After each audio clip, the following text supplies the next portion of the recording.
Hello everyone, welcome to JK Exam Trackers. I am Divyansh Gupta, your faculty for GS. जैसे कि आप लोग सब जानते हैं, हमने ज्योग्राफी की एक सीरीज स्टार्ट की है, ज्योग्राफी ऑफ JNK, जिसका आज थर्ड लेक्चर है जो मैं आपके सामने लेके आया हूं। इस लेक्चर का नाम है ओवरव्यू ऑफ कश्मीर। देखो बच्चे, परसों मैंने आपको फिजिकल डिविजन्स बताई थी जम्मू की जो और कश्मीर की, और कल मैंने आपको एक जम्मू रीजन का, जो बिल्कुल सिर्फ हमारी 10 डिस्ट्रिक्ट्स आती हैं जम्मू रीजन की, मैंने उनका आपको एक ओवरव्यू दिया था। उसी तरीके से मैं आज आपको एक कश्मीर का ओवरव्यू देने वाला हूं। देखो बच्चे, कश्मीर रीजन की बात करते हैं तो जो कश्मीर रीजन है वो हमारे इंडिया का क्राउन है। ठीक है, इंडिया का क्राउन जो है वो माना जाता है कश्मीर रीजन, और एक बहुत ही ज्यादा खूबसूरत वादी है जिसने हमारी इंडिया के टूरिज्म में बहुत ही जबरदस्त चार चांद लगाए हुए हैं। Kashmir is nestled in the north western folds of the Himalayan and is enclosed by the tall and towering chains of mountains. देखो बच्चे, जितने भी ये जो हिमालयन माउंटेन्स हैं, हिमालयन माउंटेन्स में जो मिडिल हिमालयाज होते हैं उसमें सबसे बड़ी एक एग्जांपल होती है कि वो बहुत ही ज्यादा खूबसूरत होते हैं। ठीक है, और जो कश्मीर की वैली आती है ना, वो भी उसी का एक इंपॉर्टेंट पार्ट माना जाता है। कश्मीर जो है वो नॉर्थ वेस्टर्न फोल्ड्स पे आता है हिमालयाज के। ठीक है, मतलब किस जगह पे आ गया? जम्मू से थोड़ा ऊपर नॉर्दर्न साइड पे, और वेस्टर्न पार्ट कवर करता है ये हिमालयाज का। ठीक है, Kashmir is mainly drained by the river. अब रिवर्स की बात हम करते हैं तो रिवर्स जो है वो मैंने एक बार एक्सप्लेन करनी है आपको पूरी की पूरी जम्मू कश्मीर की, वो अलग से वीडियो पे, लेकिन अभी हम ओवरव्यू कर रहे हैं तो ओवरव्यू में आपको बता देता हूं कि जो जम्मू है और ये जो कश्मीर की जो वैली है उसको सबसे ज्यादा ड्रेन करने का काम करता है झेलम। जो झेलम है ना वो पूरे कश्मीर में फैली हुई है और एक बहुत ही ज्यादा इंपॉर्टेंट सोर्स ऑफ इरिगेशन या वाटर का हम बोल सकते हैं झेलम को। ठीक है बच्चे, झेलम की अगर हम बात करते हैं तो झेलम जो है वो ऑलमाइटी इंदस जो है उसकी एक ट्रिब्यूटरी मानी जाती है, और बहुत ही ज्यादा इंपॉर्टेंट ट्रिब्यूटरी जो है वो मानी जाती है इंदस की झेलम। ठीक है, अब झेलम जो है ना ये पूरे के पूरे कश्मीर को तो ड्रेन करती है, और भी बाकी जो पीर पंजाल रेंजेस होगी और पाकिस्तान का एरिया हो गया उसको भी ड्रेन करती है। River Jhelum originates from the Verinag spring and flows into the valley. अब जो ओरिजिनेशन होता है रिवर झेलम का वो कौन सा आता है? वेरीनाग स्प्रिंग। ठीक है, वेरीनाग से ओरिजिनेट होती है रिवर झेलम। ठीक है, वेरीनाग से ओरिजिनेट होने के बाद ये पूरे के पूरी कश्मीर में घूमती है, वुलर लेक में एंटर करती है। ठीक है, ओरिजिनेट होती है वेरीनाग स्प्रिंग से, उसके बाद मूव करते करते ये एंटर होती है कहां पे? वुलर लेक में। ठीक है बच्चे, अब वुलर लेक से जब ये एंटर हो जाती है उसके बाद थोड़ी देर बाद ना ये सोपोर तक तो वहां पे रहती है, उसके बाद ये थोड़े बहुत चैनल्स में टूटती है। ठीक है, वेरीनाग से निकली, वुलर लेक में एंटर हुई, फिर सोपोर जैसे ही पहुंचते हैं ना, फिर सोपोर के बाद ये चैनल्स में टूटती है, और उसके बाद ये सीधा एंटर करती है किसमें? पीर पंजाल रेंजेस में। किसमें बच्चे? पीर पंजाल रेंजेस। ठीक है, पीर पंजाल रेंजेस वगैरह जो होती है, फिर उसके बाद बारामूला से ये मुजफ्फराबाद कहां पे है? पाकिस्तान में, वहां तक ये रहती है। ठीक है बच्चे, the main tributaries feeding the Jhelum are Veshaw, Rambiara, Bringi, Lidder, Albal, Nala Sindh, पोरकू extra. देखो बच्चे, अब जो एक रिवर झेलम है उसकी बहुत ज्यादा ट्रिब्यूटरीज भी हैं अपनी, जो कि अदर पार्ट्स जो है ना कश्मीर उसको ड्रेन करने का काम करती हैं। ठीक है, अब झेलम है बहुत बड़ी रिवर है, इसकी जो ट्रिब्यूटरीज है वो भी थोड़ी अच्छी ही होंगी, वो भी जो आउटस्कर्ट्स आते हैं कश्मीर के उसको ड्रेन करती है, और काफी ज्यादा अच्छे से वहां पे पानी वगैरह प्रोवाइड करती है। The scenic lakes in the region are Dal, Anchar, Manasbal and Wular lake. ठीक है, ये बहुत ही ज्यादा इंपॉर्टेंट लेक्स है हमारी कश्मीर की, जो कश्मीर की खूबसूरती पे चार चांद लगा देती हैं। जैसे कि डल लेक बहुत ही ज्यादा प्यारी लेक है। ठीक है, वुलर लेक है जो फ्रेश वाटर की लेक मानी जाती है। The weather and the climatic conditions of the Kashmir Valley are entirely different from that of the scorching heat of the subtropical Jammu plains and the arid conditions of the Ladakh plateau।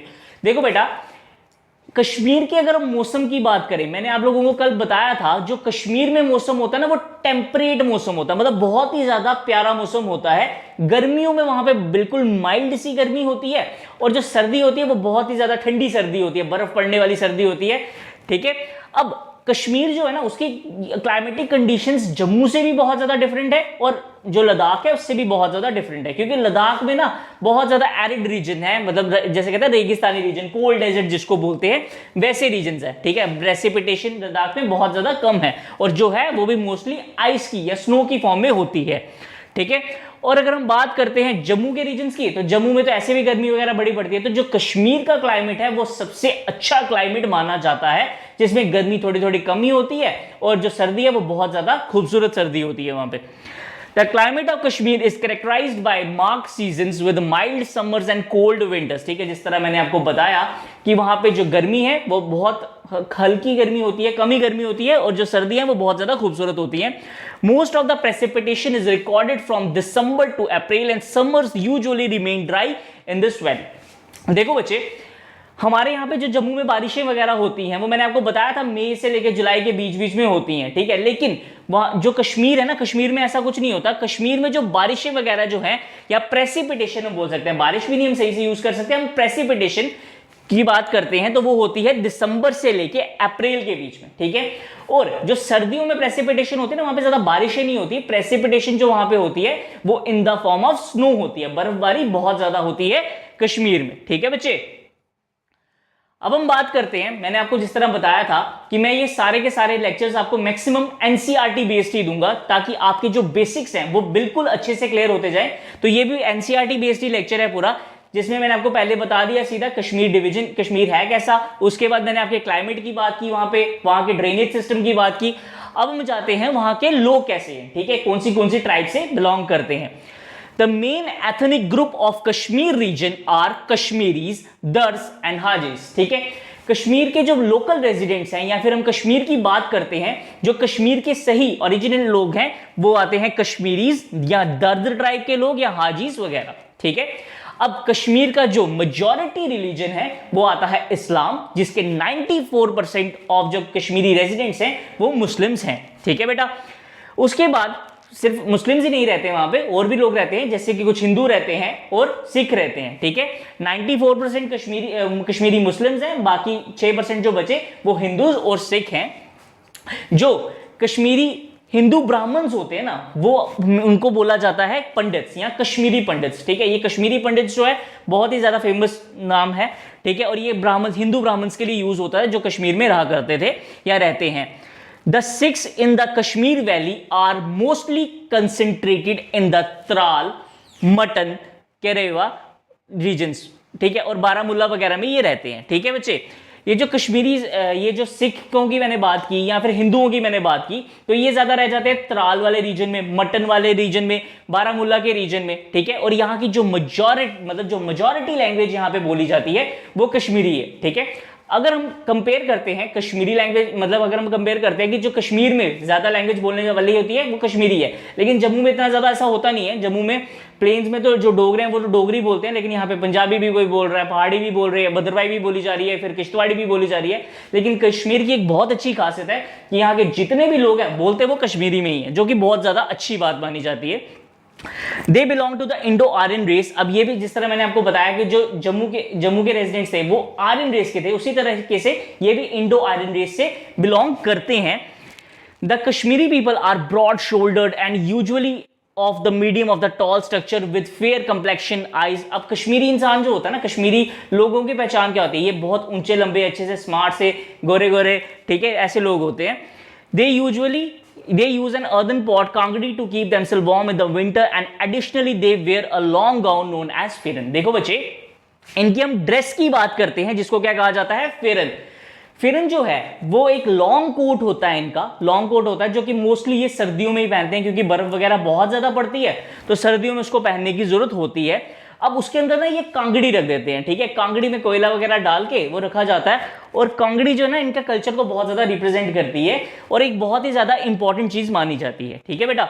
अब ये फेरन और कांगड़ी क्या करते हैं, सर्दियों में ये use करते हैं इसको, और ये इनकी पूरी बॉडी गर्म रहती है, उससे ठंड वगैरह से काफी ज्यादा ये बचे रहते हैं। The staple food of the Kashmiri people are rice. जिस तरह मैंने आपको बताया हमारे यहाँ की जम्मू के जो स्टेपल फूड था वो वीट था, उसी तरीके से इनका जो स्टेपल फूड है वो है राइस, ठीक है। अब वहां पे इनकी जो फेवरेट सब्जी है, कागजों पत्रों के अनुसार कि जो इनकी फेवरेट सब्जी है वो है कड़म साग, ठीक है। अब कड़म, जो बंदा चिकन खाता है उसके लिए कड़म साग कोई इतनी वो नहीं होता, लेकिन वहां जितने भी बुक्स है उसमें यही बोला जाता है कि जो उनकी फेवरेट है वो है कड़म साग। अब वाजवान, वाजवान जो है ना बहुत ही स्पेशल क्यूजीन है इनका, जो कहते हैं जो जबरदस्त डिशेस वगैरह वो उनकी मानी जाती है वाजवान, जो कि बहुत ही ज्यादा टेस्टी और फ्लेवरफुल मानी जाती है। The people of Kashmir are mainly engaged in the agriculture, horticulture, dairy farming, tourism, apiculture, pisciculture। देखो बच्चे, कल मैंने आपको एक बात बताई थी, जेएनके जो है ना वो एक अच्छी प्राइमरी स्टेट है जिसमें प्राइमरी एक्टिविटीज जो है वो बहुत ज्यादा होती है। प्राइमरी एक्टिविटीज कौन सी होगी? जो कि एग्रीकल्चर से रिगार्डिंग होगी, डेयरी प्रोडक्ट से रिगार्डिंग होगी, जो बिल्कुल बेसिक लेवल पे काम होता है। तो कश्मीर में भी जो ये प्राइमरी काम है ना बहुत जबरदस्त चलता है। जैसे कि एग्रीकल्चर की बात करें, कश्मीरी लोग बहुत जबरदस्त एग्रीकल्चर करते हैं, हॉर्टिकल्चर, फ्रूट्स वगैरह उगाए जाते हैं, डेयरी फार्मिंग होती है, डेयरी के प्रोडक्ट्स वगैरह यूज किए जाते हैं, डेयरी का काम किया जाता है। टूरिज्म की इंडस्ट्री कश्मीर की बताने की जरूरत ही नहीं है, सुभान अल्लाह क्या जबरदस्त टूरिज्म की इंडस्ट्री है इनकी, ठीक है। उसके बाद आ जाती है एपीकल्चर। एपीकल्चर का मतलब क्या होता है बच्चे? हनी बीज को रेड करना, उसके बाद हनी को कलेक्ट करना। फिर आता है पिसिकल्चर। पिसिकल्चर मतलब रेयरिंग ऑफ फिशेस वगैरह की जाती हैं, जो कि इनकी इंपॉर्टेंट प्राइमरी सेक्टर में मतलब इनकी इकोनॉमिक एक्टिविटी मानी जाती है, ठीक है बच्चे। अब हम बात करते हैं इनकी डांस फॉर्म्स की, तो बाण पाथर हो गया, चक्री हो गया, रोफ हो गया, ये इनकी इंपॉर्टेंट डांस फॉर्म है और ये इंपॉर्टेंट है बहुत ज्यादा। बहुत सारे पेपर में आता है कि चक्री जो है वो किसकी इंपॉर्टेंट डांस फॉर्म है, या रोफ जो है वो किसकी इंपॉर्टेंट डांस फॉर्म है। तो रोफ, चक्री और बाण पाथर जो है वो कश्मीर की एक इंपॉर्टेंट डांस फॉर्म मानी जाती है। अब बाण पाथर जो है ना ये बहुत ज्यादा फेमिलियर है इससे सारे के सारे वर्ड, तो ये ज्यादा नहीं पूछा जाता, लेकिन रोफ और चक्री के बारे में बड़ी बार पूछा गया है, ठीक है। अब जो इनका फेमस म्यूजिक है वो है सूफी म्यूजिक, जिसको हम सूफियाना बोलते हैं, या फिर लाइट म्यूजिक जो होता है ना वो बहुत ही ज्यादा फेमस है कश्मीरियों के कल्चर में। अब मैंने कल भी बताया था, जिस तरह सेंसस की बात की तो हमने बताया था ना कि 5.3 के करीब करीब हमारे 5.3 मिलियन जो है वो लोग हैं हमारे जम्मू के। उसी तरीके से कश्मीरीज की बात की तो 7 मिलियन तक की पॉपुलेशन है कश्मीर में, ये अकॉर्डिंग टू 2011 के सेंसस के अकॉर्डिंग चल रहा है, ठीक है बच्चे। अब Kashmir on account of its scenic beauty and pleasant climate attracts tourist for leisure and pleasure. देखो बच्चे, जो भी बंदा कश्मीर आता है ना वो ये तो बोल के, ये वहां से पक्का बोल के जाता है कि जो कश्मीर है वो वाकई स्वर्ग है, ठीक है। अब जो बंदा कश्मीर आएगा वो ब्यूटी तो देखेगा ही, और सबसे पहले ना उसको अंदाजा होगा कि कितनी रॉयल जगह में आया हूं मैं, जो कि कितनी खूबसूरत जगह है।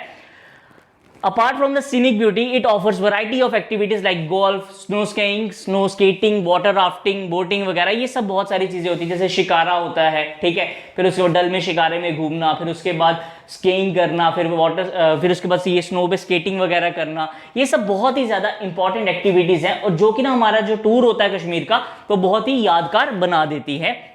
फिशिंग करते हैं लोग, हाइकिंग करते हैं वहां पे। अब फिशिंग हो गया, हाइकिंग हो गया, ये जो एडवेंचरस स्पोर्ट्स है ना ये सब तो करने आते ही हैं, घूमने तो आते ही हैं, लेकिन फिर उसके अलावा भी बहुत सारे लोग जो है वहां पे श्रद्धालुओं के रूप में जाते हैं, मतलब पूजा पाठ करने के लिए, या फिर अपनी बड़ी बड़ी ये जो रिलीजियस प्लेसेस जो हैं वहां पे दर्शन करने जाते ही हैं। जैसे कि आती है दरगाह हजरत बल, ठीक है, ये बहुत ही ज्यादा एक अच्छी जगह है, बहुत ही ज्यादा इंपॉर्टेंट इस्लामिक प्लेस है, ठीक है। फिर उसके बाद चारे शरीफ हो गया, मखदूम साहिब हो गया, फिर अमरनाथ जी की गुफा होगी, फिर शंकराचार्य टेम्पल हो गया, खीर भवानी मंदिर हो गया। ये मुस्लिम भाई और हम हिंदू वगैरह सारे मिलकर इन हर एक जगह के दर्शन वगैरह करते ही करते हैं। The main minerals found here are gypsum, limestone, lignite, coal and granite. देखो बच्चे, जो कश्मीर है ना वहां पे सीनिक ब्यूटी है, ठीक है, रिलीजियस जगहें भी हैं, उसके अलावा मिनरल्स की भी वहां पे कोई कमी नहीं है। एग्रीकल्चर वगैरह बहुत जबरदस्त होता है, उसके साथ साथ मिनरल्स की भी वहां पे कमी नहीं है। जैसे जिप्सम हो गया, लाइमस्टोन हो गया, कोल हो गया, ग्रेनाइट वगैरह वहां पे हमें मिल जाता है। और जो वहां की रिवर्स हैं, जैसे कि अगर मैं झेलम की बात करूं तो झेलम पे ना बहुत जबरदस्त हाइड्रो इलेक्ट्रिक डैम्स वगैरह जो हैं, ये हाइड्रो इलेक्ट्रिकल प्रोजेक्ट जो हैं वो चलाए हुए हैं। जैसे कि अगर मैं बात करता हूं किसकी, उरी 1 की, उरी 2 की, कृष्ण गंगा की, ये वहां पे कमीशन है, बहुत देर से चल रहे हैं और पूरी वैली में इलेक्ट्रिसिटी सप्लाई करने का काम कर रहे हैं, और बहुत ही अच्छा इकोनॉमिक सोर्स माना जाता है। अब मैंने जैसे आपको बताया था कि जिस स्टेट में अपनी बिजली वगैरह ज्यादा पैदा होती है तो उसकी इकोनॉमी थोड़ी ठीक होती है, थोड़ी मतलब कि हमें बाहर से उधार लेने की जरूरत नहीं पड़ती बिजली की। लेकिन यहाँ पे भी है कि उरी है, उरी 2 है, कृष्ण गंगा है, तो अच्छी इकोनॉमिक एक्टिविटी वहां पे चल जाती है, ठीक है बच्चे, यहां तक क्लियर है। अब हम आगे बढ़ते हैं यहाँ के फ्लोरा और फना की तरफ। फ्लोरा और फना, फ्लोरा और फना क्या आ गया, फ्लोरा हो गए प्लांट्स वगैरह, ट्रीज वगैरह, और फना हो गए एनिमल्स वगैरह, बर्ड्स वगैरह, जो कि एनिमल स्पीशीज है। Kashmir is blessed with diverse flora and fauna. The region is dominated by evergreen coniferous tree forest like deodar, Keru and pine. देखो बच्चे, ये पेड़ देखो, ये स्पेशल ना, जैसे आप कश्मीर वाली साइड एंटर करोगे ना तो आपको ये बहुत ज्यादा खूबसूरत पेड़ दिखेंगे। अब पेड़ कौन से मिल रहे हैं हमें वहां पे? कॉनिफरस। कॉनिफरस का मतलब क्या होता है? जिसके जो पत्ते होते हैं वो थोड़े कांटे टाइप होते हैं, मतलब थोड़े नुकीले होते हैं, स्केल्स टाइप बने होते हैं उस पर, यही इनकी सबसे बड़ी पहचान होती है। अब इसमें जो ज्यादा मिलते हैं, हमें मिल जाता है देवदार का पेड़, कैरू का पेड़, बुद्धल का पेड़, ठीक है। अब ये जो देवदार की लकड़ी आती है ना, ये बहुत ही ज्यादा महंगी लकड़ी होती है, बहुत ही ज्यादा कॉस्टली लकड़ी होती है, और ये हाउस बोट्स जो होते हैं ना उसको बनाने में बहुत ज्यादा काम आती है, क्योंकि इस लकड़ी को ना पानी इतनी जल्दी नहीं लगता है, खराब नहीं होती है, तो ये वहां पे हाउस बोट्स बनाने के काम आती है बहुत ज्यादा, ठीक है। अब ये जितने भी the Kashmir is rich in trees like poplars, willows, kikar, chinars, ठीक है, ये सारे और भी वहां पे पेड़ वगैरह मिल जाते हैं। और अब ये जो आता है विलो का जो पेड़ आता है, ये बैट्स बनाने, हाई क्वालिटी के जो बैट्स होते हैं ना, क्रिकेट बैट्स हो गए, ये उनको बनाने के काम बहुत ज्यादा आता है, और इसकी भी बहुत ज्यादा इंडस्ट्रीज है वहां पे जो कि विलो के बैट्स वगैरह बनाते हैं और बहुत अच्छी दाम पे वो बिकते हैं।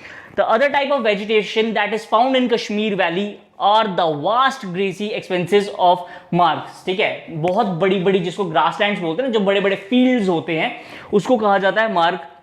जैसे कि आगे हमारे these margs are alpine meadows where birch, coniferous forest, junipers are common, ठीक है। यहाँ पे क्या होता है कि बहुत बड़े बड़े फील्ड्स टाइप होते हैं जहाँ पे अच्छे खूबसूरत फूल वगैरह हो गए, प्लांट्स वगैरह लगे होते हैं, स्hrubs वगैरह होती हैं वहाँ पे। The famous margs of Kashmir are Gulmarg, Yusmarg, Sonamarg, Tangmarg, ठीक है। ये बहुत ही ज्यादा खूबसूरत जगहें हैं। जैसे गुलमर्ग हो गया, गुलमर्ग बहुत ही ज्यादा खूबसूरत है। सोनामर्ग हो गया, एक तो वहां का मतलब बहुत ज्यादा खूबसूरत मौसम होता है, और दूसरा वो जगह इतनी ज्यादा प्यारी है कि हर बंदा जाने की कोशिश करता है कि बस एक बार मैं पहुंच जाऊं वहां पे। These meadows are mostly utilized by the Bakarwals who graze their livestock during summers when they migrate from the hot scorching areas of Jammu Plains and the Pir Panjal। देखो बच्चे, ज्यादा क्या होता है कि ये जितनी भी मीडोज है ना उसको यूज करते हैं कौन? हमारे बकरवाल, क्योंकि जब वो गर्म यहाँ से जम्मू से उठकर या फिर ये जो पीर पंजाल की गर्मी से उठकर वहां पे जाते हैं तो फिर अपने ये भेड़ बकरियों को वहीं पे चराया करते हैं, और उनके लिए भी अच्छा एक फॉडर का सोर्स बन जाती हैं ये मीडोज वगैरह। The Kashmir region is well known for its great diversity of flowers like lily, tulip, roses and saffron। देखो बच्चे, बहुत ही ज्यादा जरूरी है कि वहां पे जो फ्लावर्स है ना उनकी एक बहुत ही ज्यादा स्पेशलिटी है, ठीक है। जैसे ट्यूलिप हो गया, लिली हो गया, रोजेस हो गया, ये बहुत ही ज्यादा खूबसूरत है, और ये जो मीडोज वगैरह है ना उनकी खूबसूरती में चार चांद लगा देते हैं। एरोमेटिक एंड मेडिकल हर्ब्स, अब जहां पे ये फूल वगैरह मिलते हैं तो वहां पे मेडिकल हर्ब्स, जो कश्मीर के फॉरेस्ट है वहां पे मेडिकल हर्ब्स भी बहुत ज्यादा मिलती हैं, जैसे कि आगी, बेलेडोना, लेवेंडर, रोजमेरी, ये मेडिकली बहुत ही ज्यादा इंपॉर्टेंट होती है, इससे दवाइयां वगैरह बनाई जाती हैं। तो कश्मीर जो है वो खूबसूरत फूल तो देता ही है, उसके साथ सेहत के लिए अच्छी मेडिसिन भी दे देता है, मेडिसिनल हर्ब्स भी दे देता है, ठीक है बेटा। अब हम बात करते हैं, due to diverse environmental condition Kashmir region is also rich in fauna, the hangul is the most famous wild animal of the Kashmir। देखो बच्चे, हर एक बंदा जानता है कि जो हंगल डियर था वो हमारे स्टेट का एक नेशनल स्टेट का एनिमल था, ठीक है। ये बहुत ही ज्यादा एक स्पेशल हमारे लिए है, और ये एक रेयर स्पीश है जो कि अब मतलब और तो कहीं पे मिलती है नहीं, कश्मीर के अलावा तो कहीं मिलती है नहीं है, और ये भी लेकिन थोड़ा ना एक्सटिंक्शन पे आ गई है कि जल्दी खत्म हो जाएगी, क्योंकि हम लोग थोड़े, हमारी कंडीशंस वैसी हैं और डिस्टर्बेंसेस हैं जो जंगलों वगैरह में, उसकी वजह से ये एक्सटिंक्शन पे आ रही है, और ये बहुत इंपॉर्टेंट है क्योंकि ये और कहीं नहीं मिलती भी खाली हमारी कश्मीर में ही है ये। इन सम एरियाज मार्कोर्स हो गया, गुरेज हो गया, सैरस हो गया, फिर उसके बाद ब्लैक बेयर हो गया, ये सारे के सारे एनिमल्स जो हैं वहां पे कॉमनली मिलते हैं, जो कि बहुत ही ज्यादा रिच फना कल्चर बना देते हैं हमारे कश्मीर का। Many kind of waterfalls like म्यूट सावन, ग्रे गूज, ये सब जो एनिमल्स वगैरह हैं वहां पे मिल जाते हैं, डक्स वगैरह होगी, टफ्टेड डक होगी, ये सारे वहां पे हमें आसानी से मिल जाते हैं। अब हम बात करते हैं painted snipe, woodcock are the famous found in the Kashmir, cattle भी मिल जाती है, शीप, गोट्स, ये की जितनी भी हम वैरायटी के एनिमल्स की बात करें ना, तो मेरे को नहीं लगता ऐसी कोई वैरायटी जो होगी वो कश्मीर में नहीं मिलेगी, और जो कश्मीर में मिलता है ना, ये गारंटी है कि जो कश्मीर में मिलता है वो कहीं और नहीं मिल सकता। अब हम बात करते हैं बच्चे, फ्लोरा फौना हमने पढ़ा, क्लाइमेट हमने पढ़ा, ड्रेनेज हमने पढ़ा। अब हम बात करते हैं किसकी, एग्रीकल्चर का ओवरव्यू लेते हैं। Kashmir is famous for its fruits of excellent quality through out the world. देखो बच्चे, कश्मीर के जो फ्रूट्स होते हैं ना वो पूरे वर्ल्ड फेमस है, ठीक है। अगर हम एप्पल की बात करते हैं, ठीक है, फिर उसके बाद स्ट्रॉबेरीज वगैरह की बात करते हैं, ये सारे के सारे वर्ल्ड फेमस है। चेरीज की बात करते हैं, कश्मीरी चेरी जो है वो बहुत ज्यादा इंपॉर्टेंट है और बहुत ज्यादा मतलब टेस्टी, और उसका फ्लेवर ही यार अलग है। जो बाहर यहाँ कश्मीर की चेरी है ना उसका फ्लेवर अलग होगा, उसमें स्वीटनेस अलग होगी, और बाहर तो इतना कुछ मिलता ही नहीं। The important temperate fruits that are raised in the Kashmir include apple, peaches, pear, plum, cherries, apricot, strawberries, saffron वगैरह। ये सब बहुत ही ज्यादा इंपॉर्टेंट फ्रूट्स है जो कि हमारी स्टेट में हमारी यूटी में मिलते हैं, कश्मीर की, जम्मू कश्मीर की, और ये जो हमारा कश्मीर रीजन है उसमें मिलते हैं, और जो कि हमारी इकोनॉमी में एक बहुत ही ज्यादा अपना योगदान रखते हैं।